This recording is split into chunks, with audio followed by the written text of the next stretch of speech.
Next हमारे पास definition है इन्वर्स रिलेशन।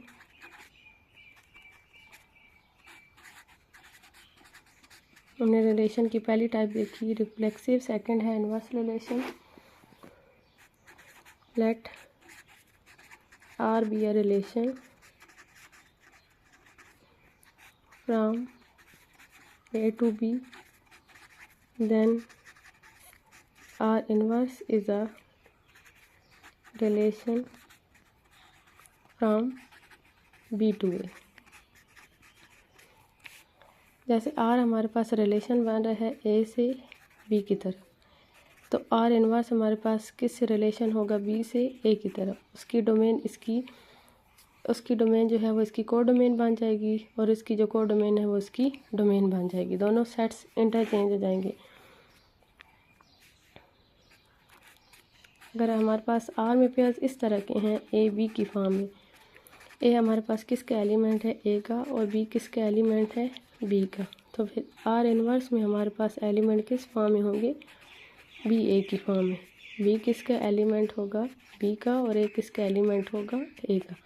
अगर हमारे पास रिलेशन इसी के अकॉर्डिंग है तो A B की फॉर्म में एलिमेंट किस में होंगे R की फॉर्म में, और B A की फॉर्म में एलिमेंट किस फॉर्म में किस रिलेशन में होंगे R इन्वर्स में। जैसे जनरल कोई रिलेशन डिफाइन करवाते हैं, फॉर एग्जांपल R में हमारे पास ये पेयर्स आ रहे हैं 1 1 1 3 1 4 2 3। इसी का हम इन्वर्स चेक करते हैं। इसका इन्वर्स चेक करने का तरीका क्या है कि इसके ऑर्डर पेयर्स के एलिमेंट्स, ऑर्डर पेयर में जो एलिमेंट्स हैं वो चेंज कर दे। 1 1 1 3 की जगह क्या आ जाएगा 3 1 4 1 3 2। इन्वर्स रिलेशन के एक और एग्जांपल देखते हैं कि अगर R हमारे पास कोई भी रिलेशन है A से B की तरफ, A में एलिमेंट है 2 3 4, B में एलिमेंट है 2 6 8।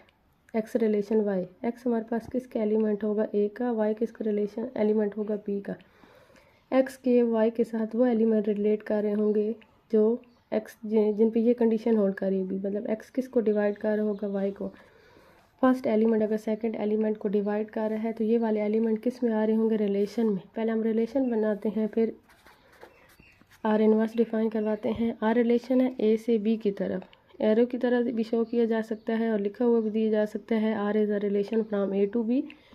हमने यहाँ पे जो कार्टेशियन प्रोडक्ट डिफाइन करवाना है वो कौन सा करवाना है A क्रॉस B का।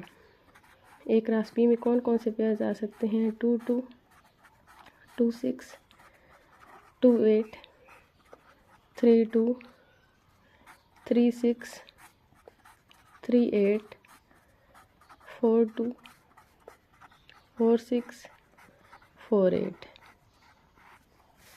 अब हमें जो रिलेशन R दिया गया है उसमें क्या कहा गया है कि हमने वो एलिमेंट उठाने हैं कि X Y को डिवाइड करता हो, X Y से रिलेट कर रहा हो। X किसका एलिमेंट होगा A का और Y किसका एलिमेंट होगा B का, मतलब ऑर्डर पेयर का फर्स्ट एलिमेंट सेकंड को डिवाइड कर दो। अगर यहाँ पे ये दे दिया जाता y डिवाइड x, तो हमने ये चेक करना था कि ऑर्डर पेयर का सेकंड एलिमेंट फर्स्ट को डिवाइड करता है या नहीं। जैसे अब अभी हमें इसमें क्या कहा गया है x y को डिवाइड करता हो, फर्स्ट एलिमेंट सेकंड को डिवाइड करता हो। अगर फर्स्ट एलिमेंट को किसी इंटीजर से मल्टीप्लाई करें, दूसरा नंबर आ जाए, ऑर्डर पेयर का सेकंड नंबर आ जाए, तो इसका क्या मतलब है कि वो एलिमेंट जो है वो दूसरे को डिवाइड करते हैं। 2 2 को डिवाइड करेगा तो ये एलिमेंट आ जाएगा। 2 6 को डिवाइड करेगा क्योंकि 2 को 3 से मल्टीप्लाई करेंगे तो 6 आ जाएगा। 2 को 4 से मल्टीप्लाई करें 8 तो 4 को 2 8 को डिवाइड करेगा। 3 2 को डिवाइड नहीं करता, 3 को जिस भी इंटीजर से मल्टीप्लाई कर लें 2 नहीं आ सकता। 3 6 को डिवाइड करेगा, 3 2 ज़ार 6। 3 8 को डिवाइड नहीं करता। 4 अब फर्स्ट को चेक करना है, 4 2 को डिवाइड नहीं करता। 2 तो 4 को डिवाइड करता है, लेकिन हमने फर्स्ट के अकॉर्डिंग चेक करना है। 4 2 को डिवाइड नहीं करता। 4 को जिस भी इंटीजर से मल्टीप्लाई कर लें 2 नहीं बन सकता। 4 6 को डिवाइड नहीं करता। 4 को किस भी इंटीजर से मल्टीप्लाई करेंगे 6 नहीं बनेगा। 4 8 को डिवाइड करेगा, 4 2 ज़ार 8। तो ये हमारे पास क्या आ गया है R रिलेशन। अब हमने R इन्वर्स बनाना है। R इन्वर्स का क्या तरीका होगा कि ऑर्डर पेयर के एलिमेंट्स चेंज कर दें। ये तो सेम है, तो 2 2 यहाँ पे क्या आ जाएगा 6 2 8 2 6 3 8 4।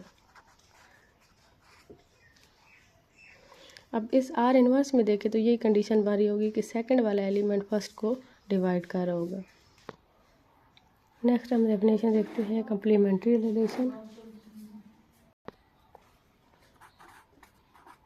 अ रिलेशन आर बार, ये कम्प्लीमेंट्री रिलेशन को डिनोट करता है, इज कॉल्ड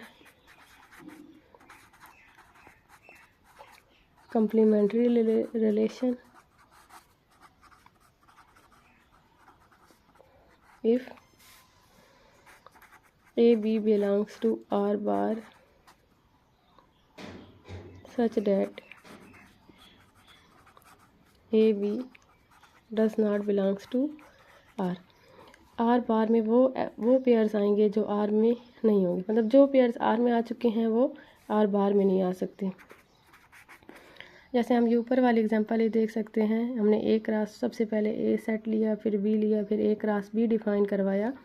अब ए क्रॉस बी में से जो पेयर्स ए में आ चुके हैं वो जो पेयर्स आर में आ चुके हैं वो आर बार में नहीं आ सकते। जैसे अब देखें 2 2 वाला पेयर आर में आ चुका है तो वो आर बार में नहीं आ सकता। 2 6 यहाँ पे आ चुका है, 2 8 आ चुका है, 3 2 नहीं आया तो ये आर बार में आ जाएगा। 3 6 यहाँ पे आ चुका है, 3 8 इसमें नहीं है तो ये आर बार में आ जाएगा। 4 2 यहाँ पे नहीं है आर में तो ये आर बार में आ जाएगा। 4 6 यहाँ पे नहीं है इसमें आर में तो ये आर बार में आ जाएगा। 4 8 यहाँ पे है तो ये नहीं आ सकता। तो ये वाले जो हमारे पास पेयर्स हैं, सबसे पहले आएगा 3 2, फिर 3 8 4 2,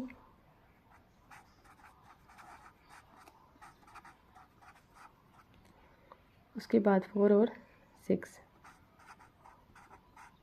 मतलब जो पेयर्स आर रिलेशन में आ चुके होंगे, यहाँ पे रिलेशन डिफाइन था, कोई और रिलेशन डिफाइन हो सकता है कि दो ऑर्डर पेयर के दोनों एलिमेंट का सम 5 हो, इस तरह कोई भी रिलेशन डिफाइन हो सकता है। तो जो एलिमेंट आर में आ चुके होंगे वो आर बार में नहीं आ सकते, और जो एलिमेंट आर बार में होंगे वो आर में नहीं आ सकते। मतलब दोनों एक दूसरे के अपोजिट होंगे।